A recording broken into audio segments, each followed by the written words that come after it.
You've probably felt it, that real gut punch of frustration. Soaring certificate of entitlement, the COE prices here in Singapore.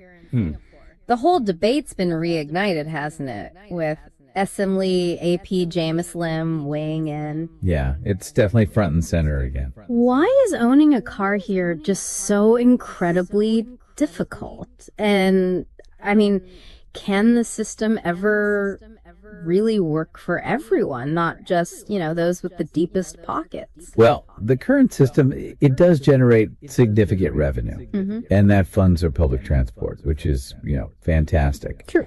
But here's the real tension, right? Your sources show it really prioritizes capacity to pay. That's the main thing. Capacity to pay. Yeah. And for lots of people, a car isn't just some luxury item. It could genuinely improve their quality of life, maybe even be a necessity. And that's where the system creates, real hardship for some. That's exactly what we want to get into today. This is our deep dive. We're unpacking your sources on this really complex issue. Looking at both sides. Both sides, yeah. Arguments for and against the current market system. And then we'll really explore this bold vision for change. It's proposed by Pal G, PhDC. Ah, yes, Pal G. Aspiring president of Singapore, champion for Team Make Singapore Better, known for his ideas, trying to solve problems with a heart for all Singaporeans. Right. So looking at the current system's defense first, the main argument against, say, a needs-based allocation, it always comes back to subjectivity, complexity, and the potential for abuse. How do you even define need objectively? That's the big question they raise. Yeah, and your sources really highlight that fear, don't they? That instead of, cursing COE prices, people might end up helping the civil servants making the decisions. Exactly. If human judgment replaces the market, it sounds like a massive hurdle. It does. But then the same sources give us these really powerful real-world examples, like an elderly resident facing a, $25, $35 grab ride just for a hospital visit? Yeah, because the bus stop is just too far. Right. Or a young couple maybe wanting a car just to cut down stress, gain some precious family time back. These feel like more than just wants, They show the real human side of it. And the challenge of stopping people from profiteering. That's huge if COEs were based on need. The whole resale conundrum. How would that even work? Well, non-transferability is often suggested. But a second-hand market, very tricky. And the sources point back to the experience with PMDs, personal mobility devices. Yeah. Similar attempts there apparently face big challenges with resale and abuse.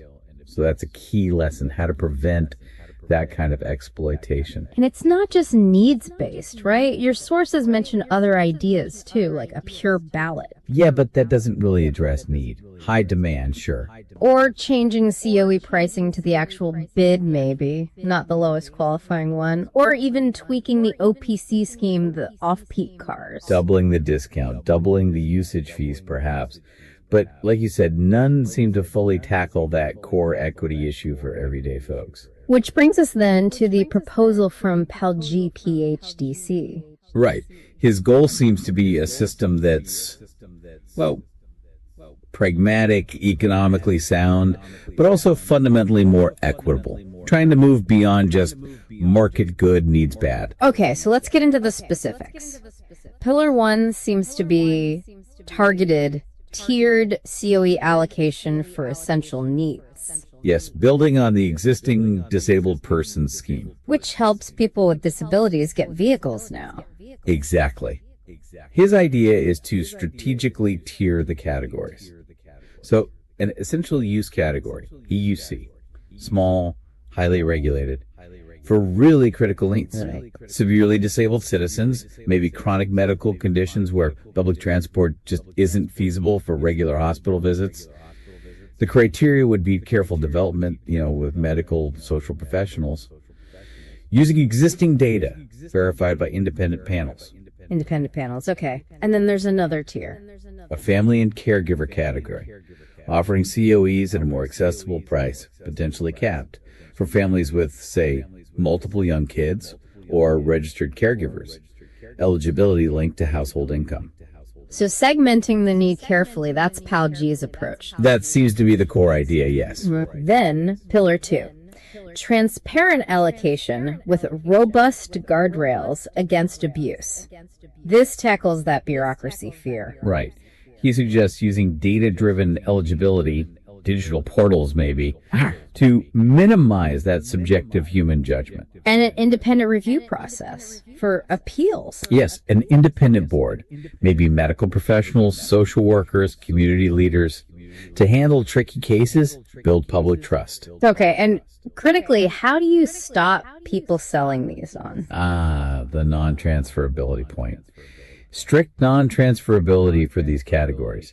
If the need stops, the vehicle has to be deregistered or the COE lapses. Profiteering. And maybe a government buyback scheme. Yeah. At a depreciated rate. So the COE goes back into the general pool. Makes sense. Okay, finally, Pillar 3 from Pal G. Enhancing connectivity and usage-based economics. Yeah, this still supports a car-light Singapore, continuing investment in public transport. But adds targeted transport vouchers for those exceptional cases not met by the tiered COE. Potentially, yes. Subsidized point-to-point rides, and also reviewing that OPC scheme, again, maybe doubling the discount and the daily fees to really push off-peak use. Freeing up peak road space. And the longer-term vision. Shifting gradually towards taxing usage more than ownership. As ERP evolves. Exactly. Lower upfront costs, but maybe higher costs for driving at peak times. Managing congestion better. The big shift in thinking. So, wrapping this up, this deep dive really shows the COE debate isn't just numbers, is it? It's about our values as a society. Compassion, equity, making sure policies work for everyone. It really throws up that fundamental question for you, the listener. Yeah. Can Singapore find a way, a system that's both economically strong and socially responsible, where mobility isn't just about how much money you have? What stands out to you in these ideas, particularly Palagi's proposals for a potentially more equitable transport future? Something to think about.